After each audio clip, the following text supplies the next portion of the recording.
To begin this class, let us pray in the name of the Father, the Son, and the Holy Spirit. Amen. Our Father who art in heaven, hallowed be thy name. Thy kingdom come, thy will be done on earth as it is in heaven.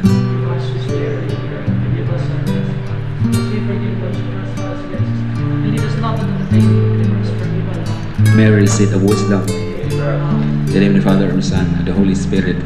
Amen. So last time, we talked about the theory of education according to the Perennialists. And we mentioned that Perennialist thinkers are emphasizing the cultivation and the promotion of human rationality. It is because they follow the metaphysical assumption of Aristotle. That is to say that the human person is a rational being, a rational creature. And when we mean of rationality, of human rationality in Aristotelian terms, we are thinking about the three kinds of reason in Aristotelian philosophy. And the first one is, of course, theoretical reason or theoretical thinking. It is theoretical in a sense that it is not meant for practical use, but rather reason investigates the truth for its own sake and not for the sake of something else.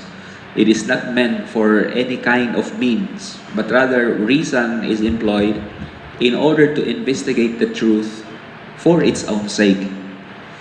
And so you have theoretical subjects or theoretical studies such as metaphysics, for example, such as theology. So you have physics, for example, and even Aristotle would say biology and psychology. Biology is a theoretical science in a sense that it investigates for its own sake different forms of life. It is not studied for the sake of something else, but rather biology, first and foremost, when it is still science. Biology becomes a technology when that scientific discipline will be applied. So that is already technology, because as what we have mentioned, the definition of theology is applied science. Because science is a methodological or a methodical thinking. So when there is procedure systematically performed, a procedure which is systematically performed, then that is scientific. That is scientific. And when that procedure, systematic procedure, will be applied in practical terms or practical affairs in our human life, then it becomes technology. Just like, for example, simple machines. These are technology. And you can study them theoretically. For example, you can study liver, for example, for its own sake. For its own sake. Not for the sake of something else. Not for the sake of being applied in practical concern of yours at home or in school or in the community. So there are a lot of simple machines. For example, the wedge. It's a simple machine. And you have also the pulleys, for example. The pulleys are simple machines. Machines are technology already because it is applied. It's a scientific thinking. It is because you think of how you are going to do things efficiently, and in so doing, you make a systematic elaboration or systematic investigation of a particular thing. And because you have already grasped the essence of the thing that you have studied, then you are able to apply that in particular and practical matters. So it becomes technology. So that is how Aristotle would think of human rationality. And for example, you have also the practical rationality or practical thinking. And it is useful, for example, in politics and in our practical life, particularly in our own moral conduct. particularly in our own action, because we are going to evaluate whether our action is right or wrong. So Aristotle would say that that is practical reason, because you apply it on yourself, on your action, on how you are going to become virtuous. Because virtue for Aristotle is particularly moral virtue. In the Nicomachean Ethics, Aristotle distinguishes two kinds of virtues. These are the theoretical virtues and the practical virtues. Virtues that are very essential in order to live out your life in a virtuous way. Because we are supposed to be virtuous, because that is an indication of civilized manner or a civilized behavior. You are virtuous because you want to live in a city in a civilized way, because that is the presumption of a city. A city actually is a human cosmos. It's a human cosmos. Cosmos in a sense that it is an ordered world. Ordered. It is not chaotic. Because when there is chaos in the city, when there is no order in the city also disintegrates. The city disintegrates. Because the people are not living their life in an orderly way. So the city is a human cosmos, and so it is ordered. It is different with the natural cosmos because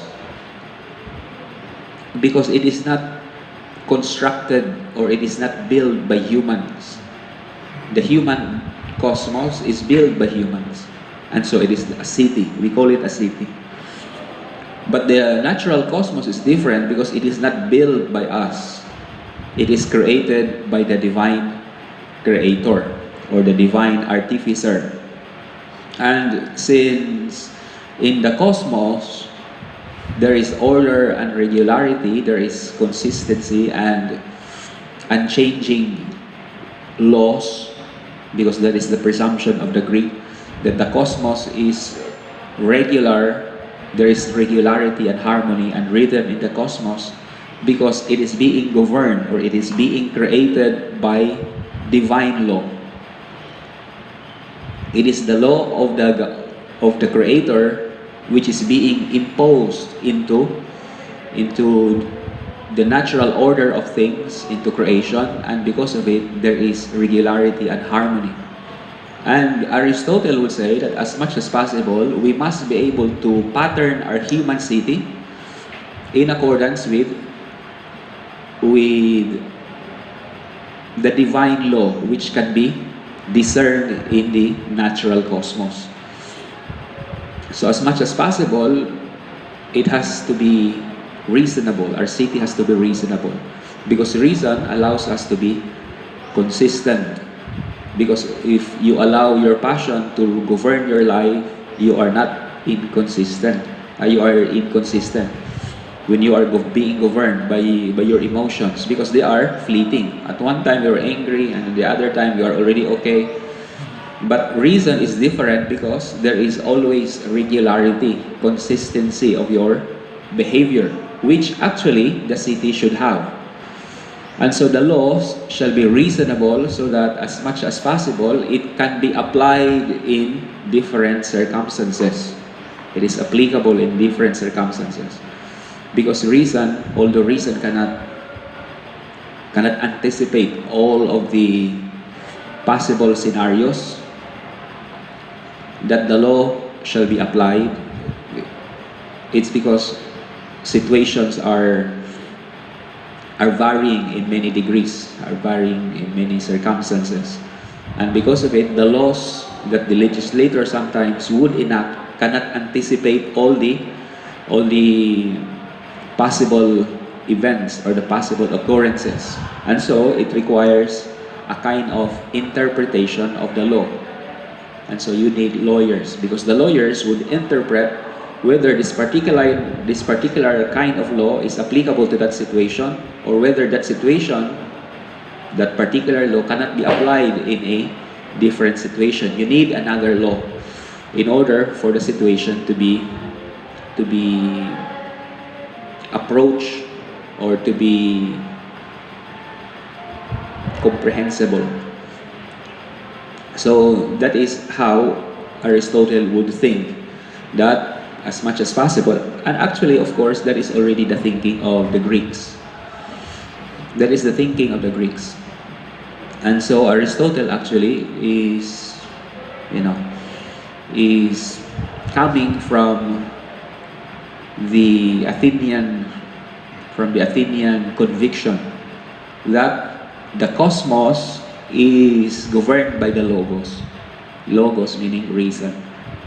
Particularly if you are going to trace the idea of the logos from the pre-Socratic philosophers. The logos for them is so important because that is the reason of the cosmos, and it is the logos that enables the cosmos to be reasonable. And so since a reason participates in that logos, and so we can be able to discern. So our reason, therefore, is the appropriate tool in order to discover the laws governing the universe or governing our cosmos. And when we discern the laws of the cosmos, we want to live our life in accordance with it, in accordance with that natural law. Because if you are going to act contrary to it, it will be self-defeating also to our human endeavor. Just like, for example, you know already that there is volcano in your place. There is already a volcano. Should you still stay in that area? That there is always an imminent threat of earthquake, of volcanic eruption. Should nature adjust to your needs, or are you the one to adjust nature's ways? So that is how they would think. Because as much as possible, we must live in accordance with the laws of nature.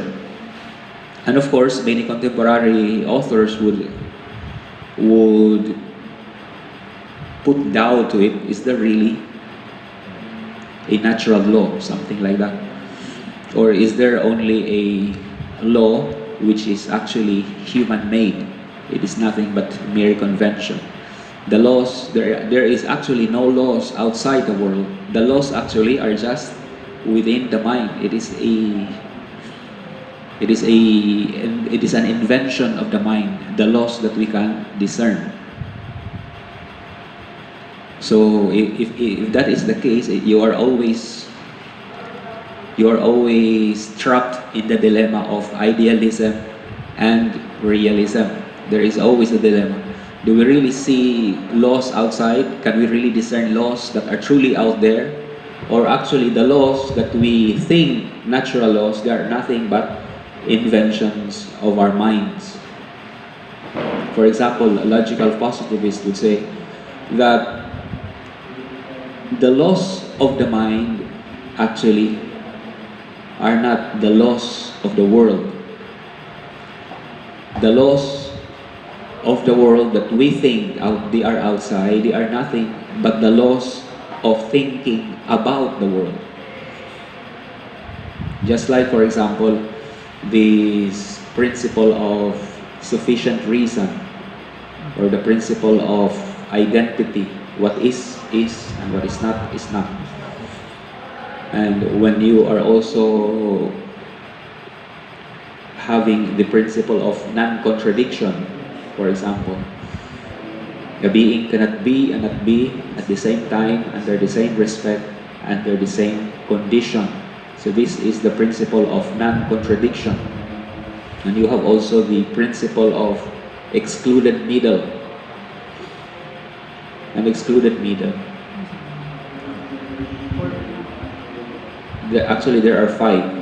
There are five principles. And logical positivism would say that these laws actually are not laws of the world. They are laws of thinking about the world. So that is not actually a kind of law which you can find outside, but actually it is nothing but the laws of thinking about the world. It's in your mind, and that law, that principle is being applied to what you discern in a society or in the cosmos. So that's how they are going to think. For example, in our modern or in our contemporary era, because modern philosophers would become skeptical already whether these natural laws are truly real, or perhaps they are nothing but inventions of the mind. But anyway, enough of that. But Aristotle, when he thinks of reason, he also thinks about productive reason, productive thinking that you are going to produce.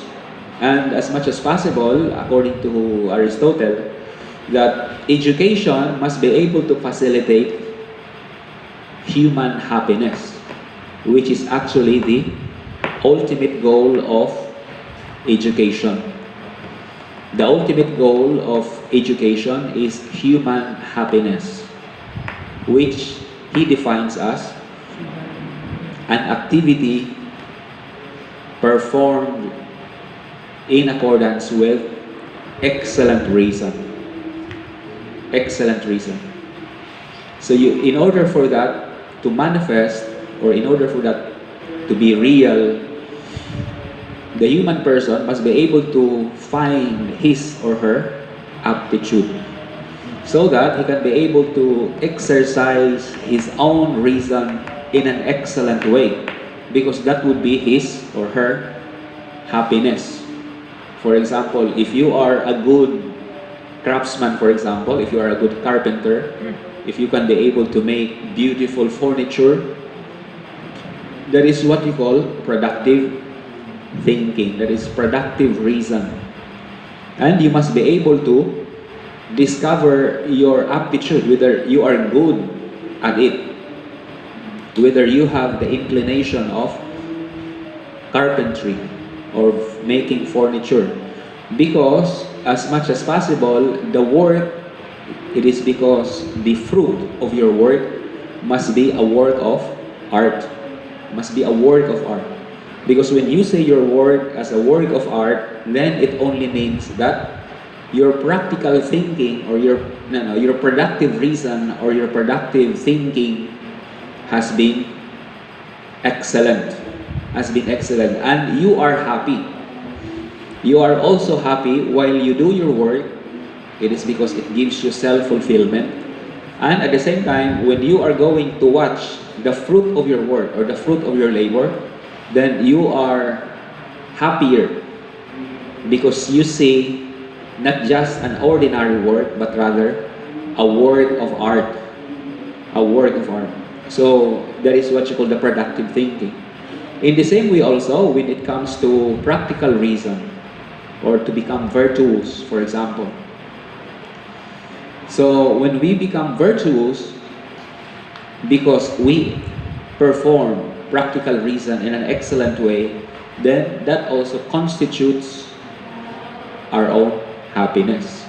That constitutes our own happiness. We are happy being virtuous, because virtue is nothing but a habitual action, conscientiously done. Because habit, sometimes when you are unconscious about it, when you do not conscientiously do it, actually it is not virtue at all. It is not virtue at all. Virtue is habitual action, conscientiously done. And so your life is a living virtue, in other words. And so that constitutes, for Aristotle, the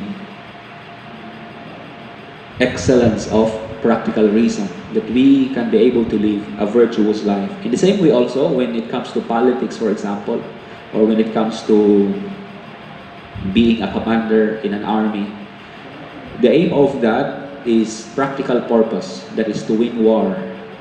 Even also when we are going to practice our own profession, like being a doctor or being a lawyer. Being a lawyer requires virtue. the virtue of reading, for example. That is to say that you have to be persevering. Because when you read, you need to persevere. There is virtue. The action itself requires virtue. Because if you do not have the virtue to persevere, you wouldn't persevere reading. Because it's very tiresome to read.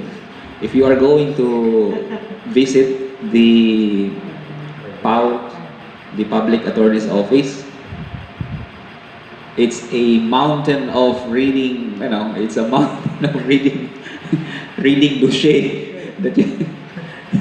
It's a mountain of reading dossier that they are going to read. And you are going to say, what is this the kind of job that I want to do in my whole life? I'm going to read this mountain, this heap of papers. So, in other words, to become a lawyer requires perseverance, the virtue of perseverance, the virtue of diligence, because you need to be diligent in order for you to read the papers. You also need to be intellectually acute and perceptive, because you need to make nuances in the wordings of those dossier, of those paper. So it requires diligence. So not everyone actually can become lawyer, because to become a lawyer is a tiresome job. You are going to read, you are going to argue, you are going to present your, you are going to present your points in order to convince the judge. A lot of tension, a lot of pressure on your shoulder. So if you do not have the virtue, and that is why Aristotle would say that this is practical virtue, the practical virtue that you must carry in order for you to practice the different arts or becoming, for example, of becoming a doctor. It requires virtue. And of course, aside from learning also the different knowledge, the different expertise of being a doctor, that you must be able to know the parts of the body and everything, the human anatomy. So that is what you call practical virtue for Aristotle, and you have to perform it excellently well, because when you do it excellently, it constitutes your happiness or eudaimonia. It is the self-fulfilling action that you do. You can find fulfillment in what you are doing, and you are happy performing it. Not because of the consequence, but the action itself or the activity itself is pleasurable to you. And of course, when you perform already your duty, when you have successfully operated a patient, for example, or when you have successfully win a court case, then it gives you more happiness. It gives you more happiness. But the happiness does not reside in the fruit. First and foremost, the happiness resides in the action itself, in a sense that you find fulfillment in doing the act. It is because it is already part of your life. Your life becomes a living virtue. And so when you have been able to practice your art and you see already the outcome of the art, then it gives you more happiness still. So that's Aristotle. And the same way also with theoretical thinking or theoretical reason. I would like to read about Aristotle's idea of education, and it is concerned with politics, for example, and he calls it politike, the politike.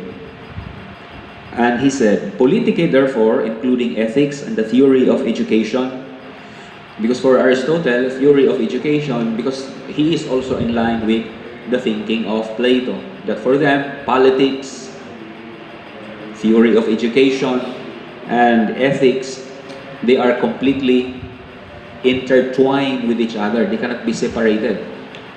They are united with each other. Politics, ethics. It is important that ethics should always be allied with politics. And because politics without ethics is brutishness. Tyranny. That's tyranny. Politics without ethics. You have power, but then you do not have any sense of right or wrong. That is why politics must always be allied with ethics. That the person possessing power must have a sense of morality. Must be a person who knows what is right and what is wrong. He can be able to evaluate and judge. And at the same time, this theory of education, they are united with each other. They are intertwined with each other. And he said, Politike, therefore, including ethics and theory of education, is first of all the science of happiness. It is the science of happiness. Because according to Aristotle, the aim or the ultimate aim of politics is the good. And for Aristotle also, the ultimate good is human happiness. That is to say, human eudaimonia. One must be able to know how to live well. It is not enough that we survive. It is not enough that we can be able to eat 3 times a day. That is survival. If that is only your thinking, that you can be able to eat 3 times a day, that is survival.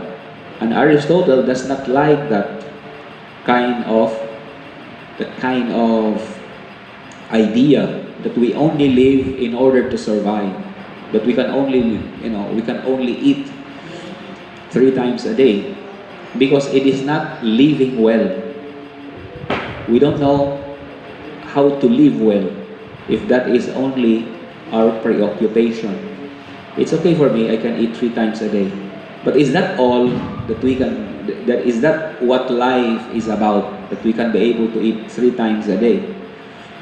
No, it is not. Because we also need transcendence in our life. Transcendence. And Aristotle is talking about transcendence. And of course, you really have to provide your basic needs. And if you are going to read Plato's Republic, for example, human society, first and foremost, begins with the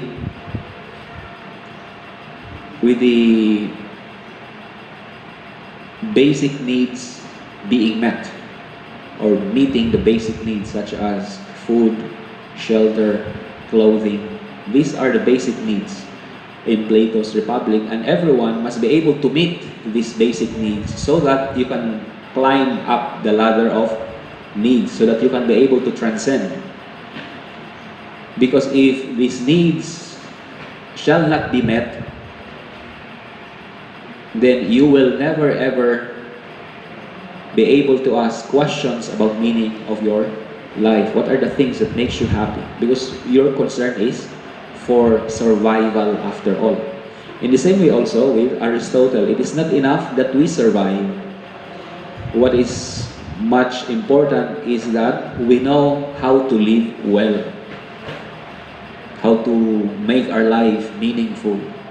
And we can only find that when we are going to discover our own aptitude, and we can be able to practice our own virtue in an excellent manner, perform in an excellent manner. The excellences therefore come in and are to be cultivated only if and because they are prerequisites of the good or the happy life. And Aristotle says that happiness is only a certain kind of activity, namely activity that is sought for its own sake alone and can never be bad. Happiness can never be bad, namely excellent activity. So happiness cannot be bad. That is the supreme human goal and therefore the supreme human good. So Aristotle supports this conclusion by contending that man has a function qua man. This is the metaphysical assumption of what you call this, of the perennialists. This is the metaphysical assumption that the human person has a particular function qua man or qua person. And what is that? To live in accordance with reason. Because the human person is a human, is a rational creature. That is your function. And so if you do not live in accordance with reason, then you do not perform the function of man qua man. For example, the function of a carpenter is carpentry. That is your art. The function of carpenter qua carpenter. Because if you are a carpenter and then you are performing the function of a blacksmith, then you are not really a carpenter. You are a blacksmith and you are performing the function of a blacksmith qua blacksmith. And second, that his function is to exercise the distinctive or highest capacities of his soul. That is, his intellect or reason. And third, that therefore, the function of the good man is to exercise these capacities well or excellently well. Because if we have the function of reason, that is the thing that separates us from the lower kinds of animals, then we must be able to perform it excellently well. Whether it is theoretical reason, or whether it is practical reason, or whether it is productive reason. As much as possible, we can be able to perform these qualities, this aptitude, if we have this kind of aptitude, excellently well. So, that is how Aristotle would say. And the fourth one is that happiness or the human good is an activity of the soul in accordance with excellence. Or if there be several excellences in accordance with the best and most perfect among them, this activity must last a complete lifetime. So it must last a lifetime. In other words, it is already a vocation. A profession, when you like what you are doing, and when you want to practice this profession for a lifetime, then it becomes your vocation. Provided, of course, that you are happy performing your profession.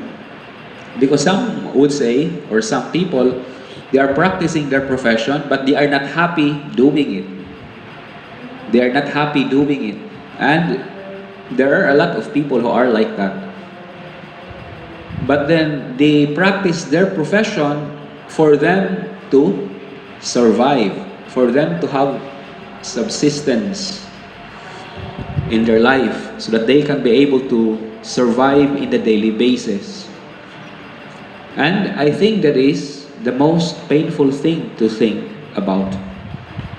It is the most painful thing to think about when you do a profession which you do not like, but then you are forced to do it because of the question of your own survival. Because you also need to live. You need to buy food. You need to buy clothes. Just like, for example, when you are going to work in the call center, I do not know, maybe Chewy would be able to work in the call center agent, something like that, but they provide good money. If you are going to work there, they have good salary. But then, of course, the job is very demanding. You can, and some friends of mine said that it's good to work there for a while, for 3 to 4 years, but then afterwards you really need to get out of the job because it's very boring and it is not self-fulfilling. But then people would prefer to stay because of the high salary. 30 to 40. 30, I think 40. Because I have a friend, his salary is 45,000. Kahit kung summer job lang ba? Job is 45,000, but then he envied me because I have only 5,000 allowance and I can still save. I can still save money. It's because 45,000, he has a condominium of 10,000. And of course, he's residing in Makati.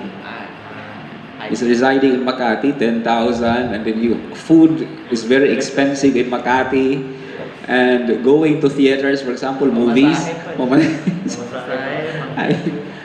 So in other words, his 45,000 would just vanish in thin air. But then for us, if you are living in the province and if you have that kind of salary, that is already a big amount of money. Even 10,000, that is already a big amount if you are living in, in the provinces. Because if you have, for example, 2 hectares of land, if you have, I do not know if you're coming from a family who has lands, for example.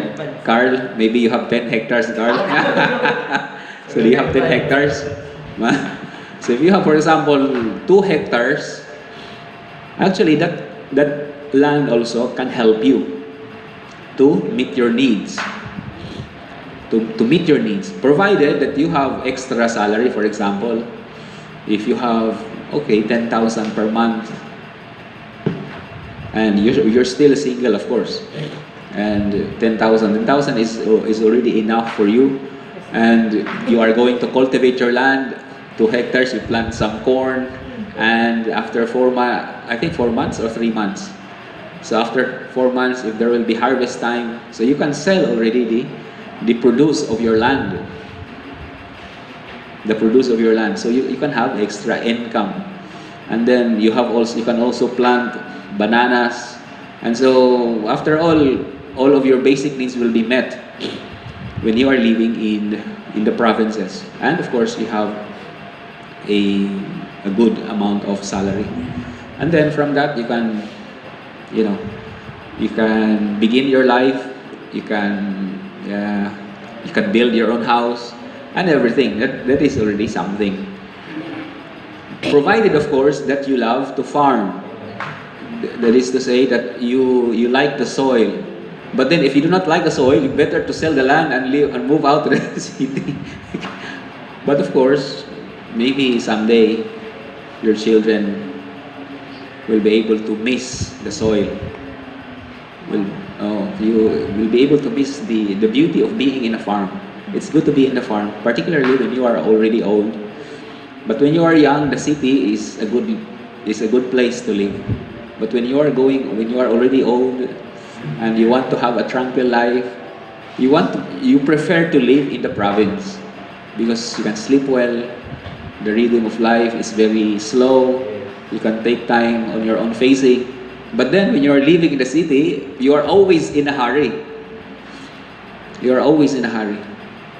So that's the beauty living in the provinces.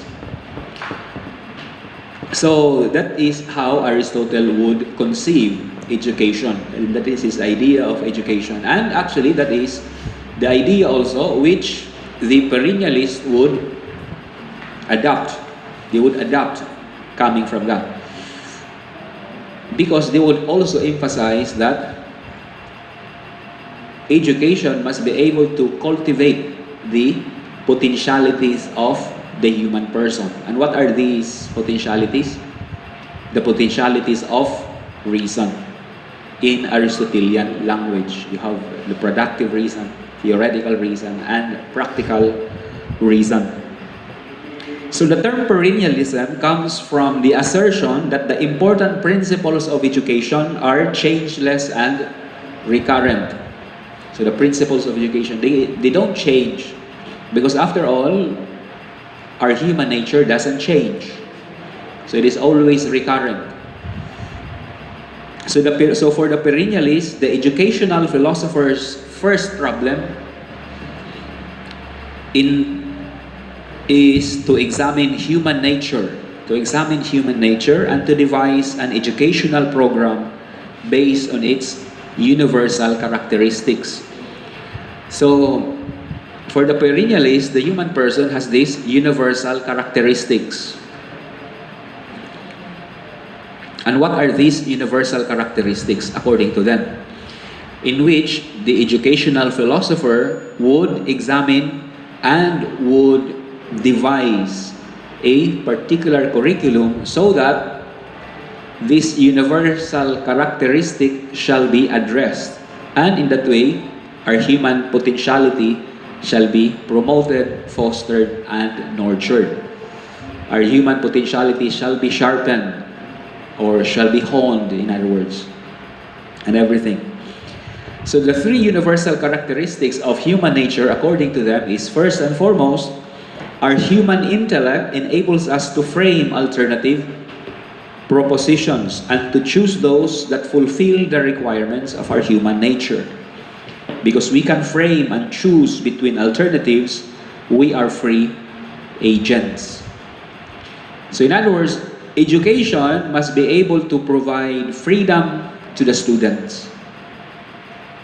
The moment that you can be able to discover your potentialities, the things of which you are capable of, the moment you can discover them, then you are also free in a sense that you can choose. Because how can you be free if you can't choose? Anak, mag-aral ka ng pulis kasi gusto ko na maging pulis ka. You are not free. You are not free because you are forced, you are compelled by your father to become a policeman. But then, as you study in that academy, in the Philippine National Academy, you discover that you have the talent of being a policeman. So that is actually close to your heart. And so you continue despite the fact that in the first place, you do not like it. So you discover, so in that way, you give in. You give in. But then, also in the academy, you discover that you have the talent of caring. You know how to tend wounds. And so you ask your father, Father, I think being a policeman is not meant for me. I think I would become a doctor. It is because I see my potential. I see my talent in caring people, in tending the wound of my classmates there in the academy. It seems that it is my vocation. It is not enough that I will become a policeman, but it seems that I have this alternative of becoming a doctor. So in other words, your discovery of your potential enables you to choose. It gives you freedom to choose. It gives you freedom to choose. That is why it is so important to discover your potential. What do you really like?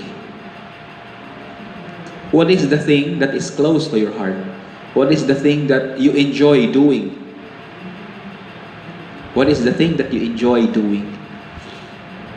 To the extent that even if nobody will pay you, you would like to do it. That is one of the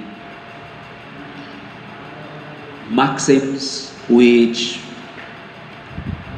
motivational speaker would give in their motivational speech. I forgot already where I watched it in YouTube. And that particular speaker said that you have to do something,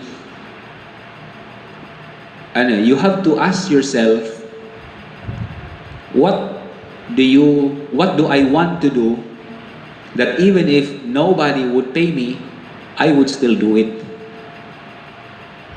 I would still do it, even if nobody would give me monetary compensation. Because if you can do something, it only means that it is what you like. It is your passion. It is your passion. And because it is your passion, you can do it excellently well because you are going to improve yourself. That is something that you enjoy doing. There is pleasure in doing it. And so, you excel in that particular kind of talent. You excel. It is because it is what is close to your heart, close to your potentialities.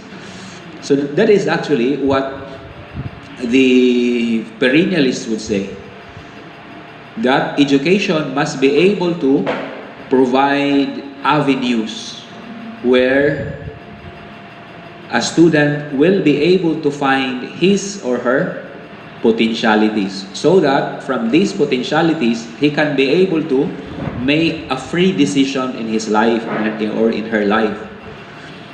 So it is completely different with the essentialists, because primary education should make the students learn the three basic skills: the reading, the writing, and the arithmetic. But then it does not provide you freedom, in a sense that it doesn't give you alternatives. The paradigm with the perennialist is that of having a vocation in life, a thing that you are going to do for a lifetime.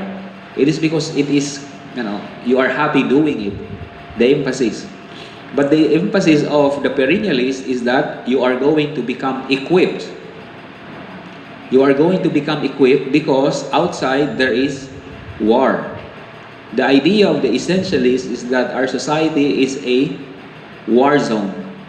And in order for you to be able to win in the war, in other words, in order for you to be able to adapt from one job to another, it is because jobs cannot be the same all the time. Sometimes one job will be in demand, and another time that job also will be gone. And so for essentially, as much as possible, you must be adaptable. You must be able to learn how to adapt in different kind of circumstances. You must be able to know how to improvise. And so they would emphasize that you are going to know the three basic skills in life, that is reading, writing, and arithmetic. Because whether you are a doctor or whether you are going to become an engineer, for example, you are going to read, and after all. And so this emphasis of the essentialist is completely different with the emphasis of the perennialist, because they would emphasize a vocational aspect of our own education. That is to say, the perennialist, something that is close to you, and it will be able to, the school must be able to provide you a venue wherein you can be able to make free decisions basing on the discovery of your potentialities, and so you can be able to proceed in a course or in a career that you really like. So if you like farming, if you like then you can continue.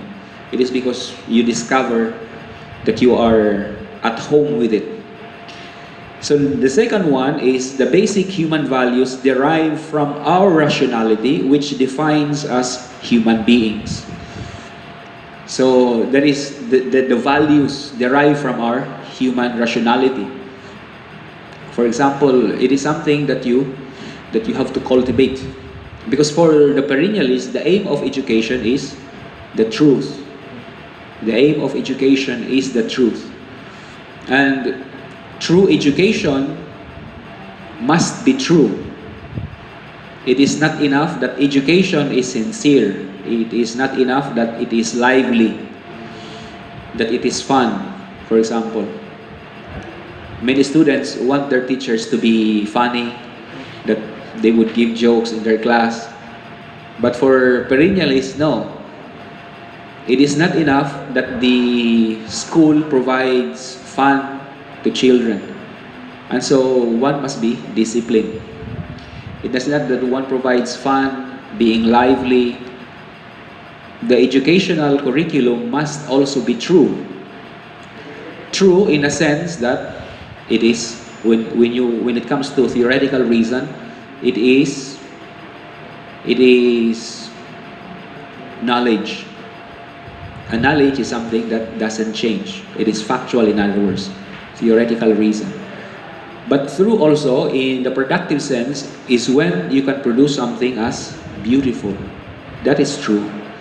It is because what you conceive does not remain in your mind, but you can make it also as a living reality. And so that is also another definition of truth rather. That what you conceive as beautiful in your mind, you can make it out into reality as something beautiful.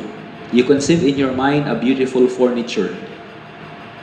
And if you are a good furniture maker, if you can make that beautiful idea in your mind into a reality, then you have been able to make the truth before your eyes. It is real, it is before you. So that is also another definition of truth. That is to say, the truth is not only factual, informational, but truth actually is making things beautiful. So it is true, because what you conceive as beautiful in your mind is something that you have been able to make things into reality. So that is the human values derived from our rationality. In the same way also with practical reason. Practical reason.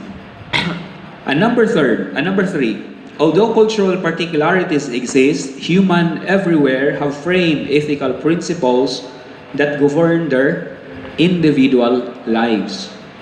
So that is the very universal characteristics of the human person, which the perennialists were able to discern. So wherever you go,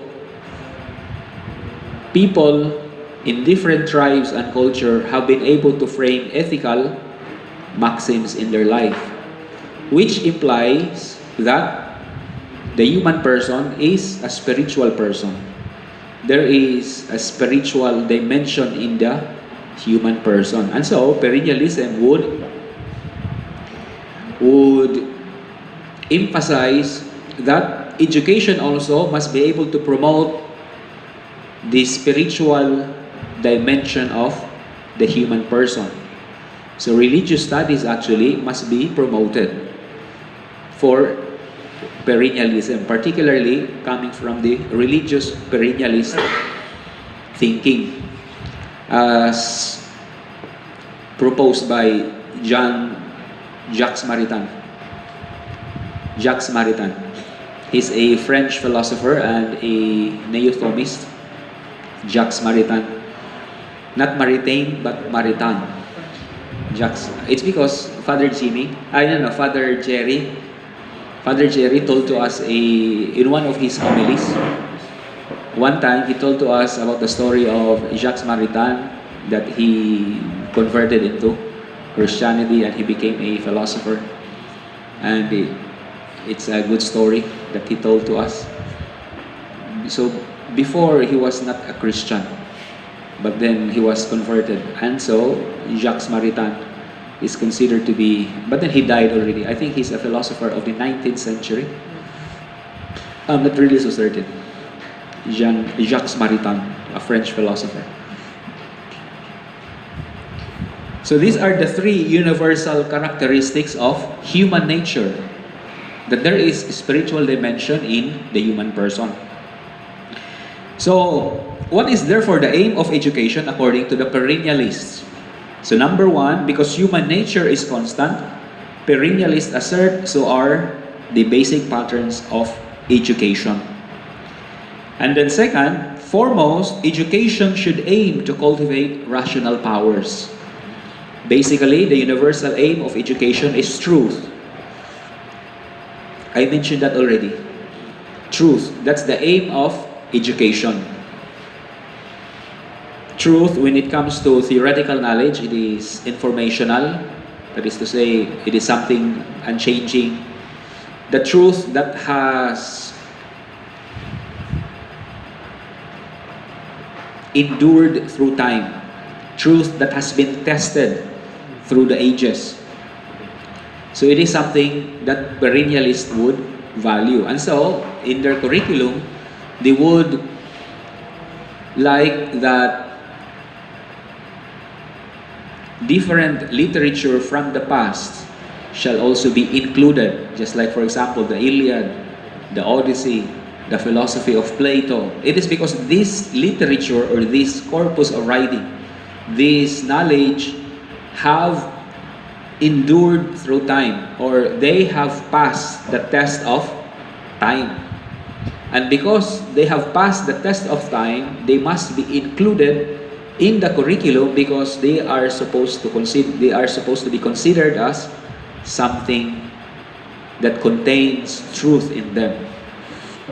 It is because their ideas are still very applicable nowadays, still applicable in our own times.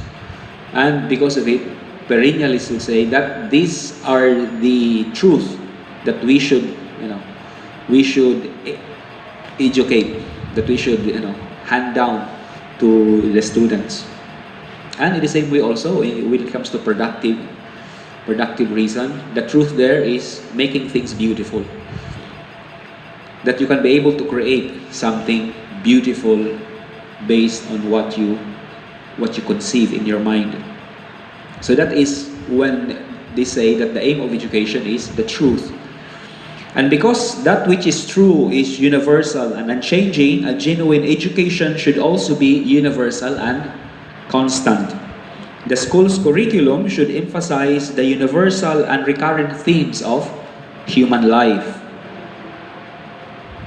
It should contain cognitive materials designed to cultivate rationality. It should be highly logical and enable students to use the symbolic patterns of thought and communication. It should cultivate ethical principles and encourage moral, aesthetic, and religious criticism and appreciation. So that is the aim of education according to the perennialist, that the educational system must be able to inculcate aesthetics in students. That is to say, appreciation of beauty. I hope that we can be able to appreciate beauty nowadays that we have studied philosophy. The aesthetics must be able to appreciate beauty. And encourage moral appreciation, of course. Living a good life, moral life, religious criticism. That is to say that our spiritual dimension has been cultivated. And I think it is in the religious school only. How about in public school? Is it okay that we are going to teach religion in public school as part of our curriculum? It's because in elementary school, I think there is no religion class. There's no religion class. Sa public. In public, religion actually is taught only in private schools, for example, in Catholic schools. CLVE. Huh? CLVE. CLV? What's CLV? Christian Living Values. Christian living values in Catholic schools. Yun yung title ng subject niya pa, CLVE. But in what they call this, in public, there's no religion class. But I think there is good moral conduct, GMRC, good values education. Because values education, as perennialists will say, that education must be able to cater or must be able to inculcate moral appreciation. Moral appreciation, that one must be able to understand his spiritual dimension, because morality pertains to the spiritual dimension of man. So there are two features of the perennialist theory. The first one is the perennialist educational theory seeks to develop the intellectual and spiritual potentialities. So that's the aim. If the aim of education for the essentialists is the 3 R's plus civilized behavior, for the perennialists is different, because the aim of education is intellectual potentialities and spiritual potentialities. So these are the two. Of the child to their fullest extent through a subject matter curriculum based on such disciplines as history, language, mathematics, logic, literature, the humanities, and science. And second feature of the perennialist is that it emphasizes the humanities. It emphasizes the humanities as providing insights into the good, true, and beautiful. So what are the humanities? Humanities subjects. Use. Of course, philosophy. These are humanities subjects.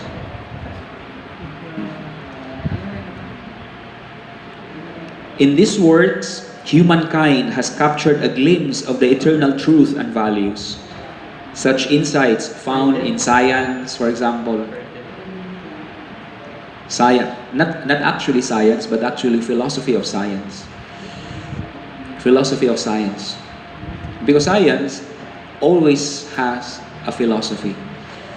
And if you are going to read treatises of various thinkers regarding the philosophy of sciences, you can be able to see that there is depths and profundity in their words.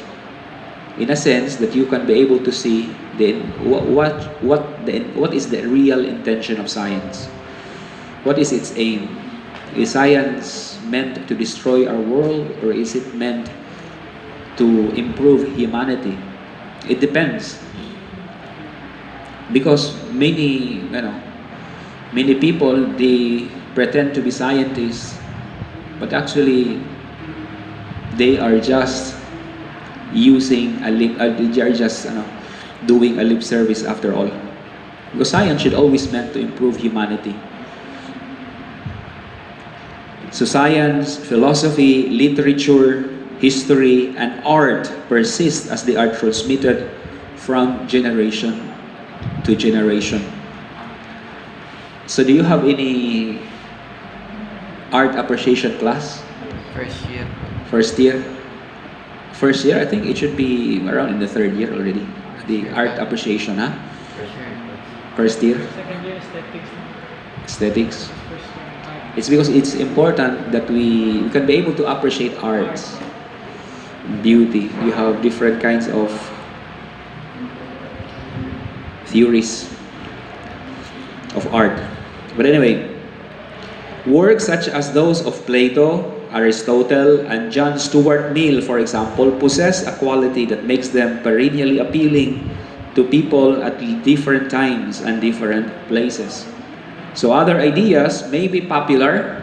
You can find popular ideas.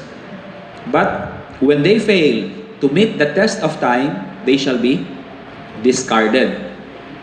So if you have a particular idea which is very particular to a particular period, but then they do not meet the test of time, they shall not be included in the school curriculum, because they are just fad. In other words, they are just fad, or they are just pop culture.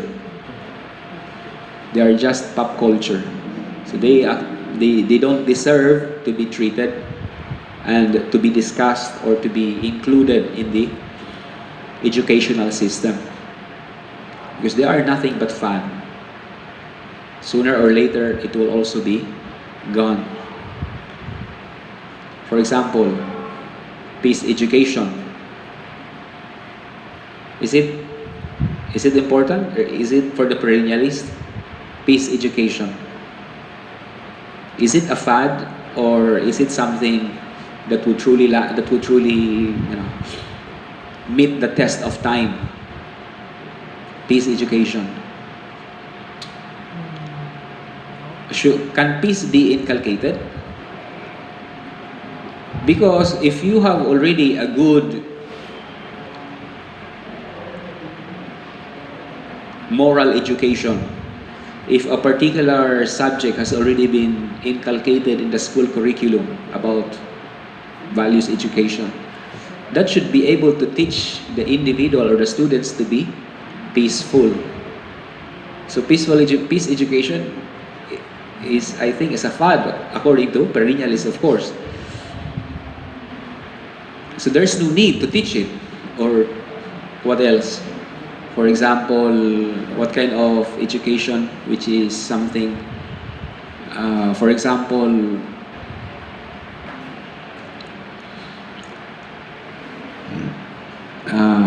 what kind of education?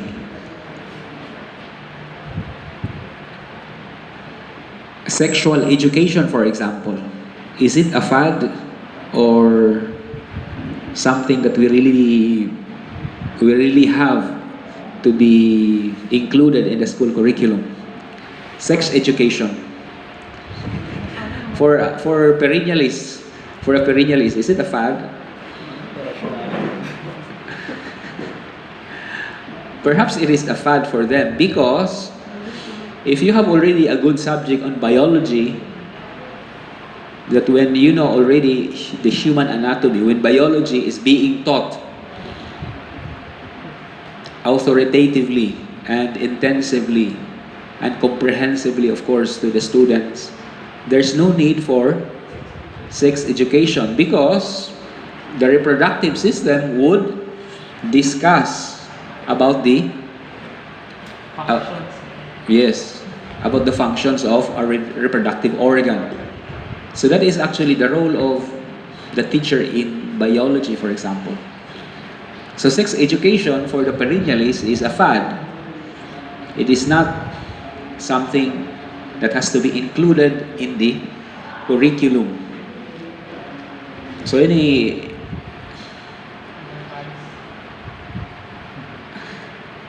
those are, I think, the examples that I can give, the kind of think about. So any questions, clarifications? It's already 9. So next week we are going to discuss the progressivist theory of education. There are 2 more weeks left for us because the 3rd week of May is already the exam week. So hopefully we can finish at least progressivism and social reconstructionism, 2 theories more of education. And of course I will post this summary in our Google Classroom, and hopefully I can find the book of Gerald Lee Gutig, because later on I do not know if you are going to become teachers someday. It's also good that you can have it, and then later on you can also impart that knowledge to your students. So any questions, clarifications? So let us end this class by glorifying God. Glory to the Father, and to the Son, and to the Holy Spirit. Saint Eugene de Macedon, pray for us. In the name of the Father, and the Son, and the Holy Spirit. Amen.